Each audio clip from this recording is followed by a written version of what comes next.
ஒரு காலத்துல எம்.எஸ். விஸ்வநாதன், இளையராஜா என பெரிய பெரிய ஜாம்பவான்கள் இசையில் ஆளுமை படைத்த போது திடீரென முளைத்த ஒரு விதையாக ஏ.ஆர். ரகுமான் தோன்றினார்.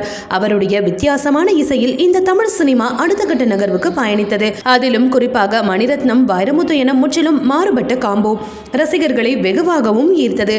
அதிலிருந்து ஏ.ஆர். ரகுமானின் இசை உலகம் முழுவதும் பரவ தொடங்கியது.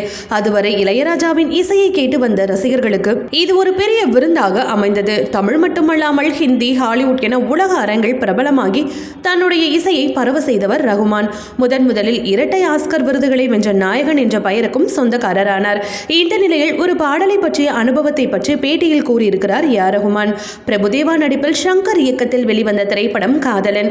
அந்த படத்தில் அமைந்த ஊர்வசி என்ற அந்த ஒரு வரி எழுதுவதற்கு 3 மாதம் ஆனதாக சொல்லியிருக்கிறார் ரகுமான். சில சமயங்களில் ஒரு பாடலின் முதல் வரி செட் ஆவதற்கு சில நாட்கள், சில மாதங்கள் ஆகலாம். எத்தனையோ வரிகள் கிடைத்தாலும் இயக்குனருக்கு அது பிடிக்காமல் இருக்கும், தயாரிப்பாளருக்கு அது பிடிக்காமலும் இருக்கும்.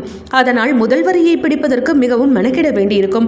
அப்படிதான் இந்த ஊர்வசி பாடலின் இந்த முதல் வரி செட் ஆவதற்கு 3 மாதங்கள் ஆனது என கூறினார் ரகுமான். அந்த பாடல் பின்னாளில் எப்படிப்பட்ட வரவேற்பை பெற்றது என அனைவருக்குமே தெரியும்.